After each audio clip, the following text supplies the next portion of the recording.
வணக்கம். ஜெய் சிவா யூடியூப் சேனலுக்கு உங்கள் எல்லோரையும் வரவேற்கிறோம். இன்றைக்கி என்னென்னா, இந்த தியானங்கிறத பற்றி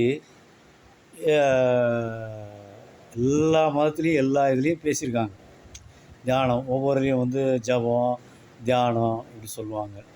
இதில் தியானத்தில் பார்த்திங்கன்னா நிறையா வகையான தியானம் இருக்குது.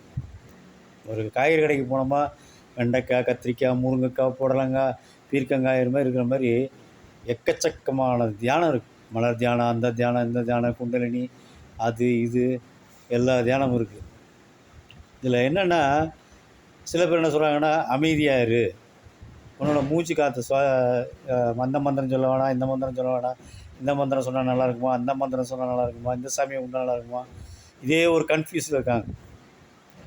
அமைதியாக இருங்க போதுன்னு சொல்கிறாங்க. சரி, மூச்சு காற்றை கவனிக்க சொல்கிறாங்களே, ஏன்னா மூச்சு காற்றை எப்படி கவனிக்கிறது, ஏன் மூச்சு காற்றை கவனிக்க சொல்கிறாங்க? இதாங்க மெயின் பாயிண்ட்டு. மூச்சு காற்றை ஏன் கவனிக்கிறோம், எதுக்காக மூச்சு காற்றை கவனிக்கிறோம்? ஒன்றும் இல்லை. இப்போ காது இருக்குது, எங்கேயோ பாடுது, வைக்குது, எல்லாம் பண்ணுது, யாரோ பேசுகிறாங்க. ஆனால் நம்ம சிந்தனைகள் ஓடிக்கிட்டே இருக்கும். எப்போயாவது ஒரு தடவை சொல்லுங்கள், கேட்டுக்கிட்டே இருக்கதான் சொல்லுங்கள் அப்படிம்போம். அதே போல் சாப்பிடும்போது ருசிச்சு நல்லாயிருக்கும் பார்க்குறதுக்கு. வடை, பாயசம், அப்பளம், சிக்கன், அக்கா, அது இதுன்னு மட்டன், இதை பிரியாணி நல்லாயிருக்கும், சாப்பிடுவோம். ஆனால் அந்த சாப்பாட்டில் கூட கவனம் அரைகுறையாக தான் இருக்கும். டிவி பார்க்குறது, முக்கியமான ஃபோன் பேசுகிறது, ஃபோன் பண்ணிக்கிட்டு சாப்பிட்றது, வைக்கிறது, இதெல்லாம் கூட இருக்கும். ஆனால் வேலை நடக்கும், தெரியும், நம்ம கேட்டுக்கிட்டு இருக்கோங்கிறது தெரியும், என்ன சாப்பிட்டுக்கிட்டு இருக்கிறதெல்லாம் தெரியும். அதே போல் கண் இருக்குது, டிவி பார்த்துக்கிட்டே இருப்போம். டிவி பார்க்கும்போது பார்த்திங்கன்னா எதையாவது யோசனை பண்ணிக்கிட்டு இருப்போம். ஒரு சீன், நல்ல காமெடி சீன் வரும்போது சிரிப்போம், அப்புறம் டக்குன்னு மைண்டு போயிட்டு வரும், எல்லாம் பண்ணுவோம்.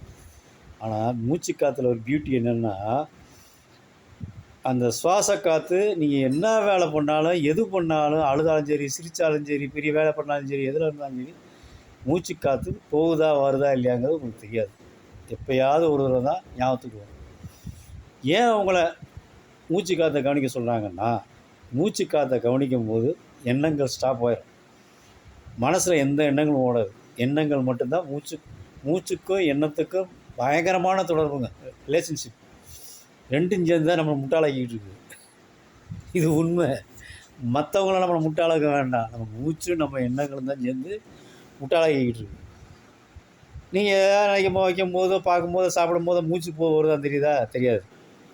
அதுக்காக தான் மூச்சு சுவாசத்தை கவனிக்க சொல்கிறாங்க. அப்படியே கவனிக்கும் போது கொஞ்சம் படபடப்பு வரும், பயம் வரும், எல்லாம் வரும். அதை பற்றி கவலைப்பட வேண்டாம். மூச்சு காற்றை கவனிக்க கவனிக்க கவனிக்க எண்ணங்கள் குறைய ஆரம்பிச்சிடும். ஆட்டோமேட்டிக்காக நீங்கள் டாக்டர்கிட்டேயோ ஒரு இதுக்கிட்டேயோ நீங்கள் போக வேணாம். ஃபுல் அண்ட் ஃபுல் ஆக்சிஜன் உள்ளே போய் நிறையா இது போகுது உள்ளே, ஏன்னா போய் பார்ட்லாம் க்ளீனாக ஆயிரும். மூச்சு காற்றை கவனிக்கிறது, கவனினா நிறைய பேர் கவனிக்கத்தான் சொல்லியிருக்காங்க. ஏன் கவனிக்க சொன்னதில்லை. ஏதோ எனக்கு தெரிஞ்சதை சொல்கிறாங்க, நான் படித்த படிப்புக்கு தெரிஞ்ச விஷயத்தை சொல்கிறேன். அதை அப்படியே கவனிச்சிக்கிட்டே இருங்க. கொஞ்சம் நாள் போட அதுக்கப்புறம் நீங்களே சொல்லுங்கள். வணக்கம்.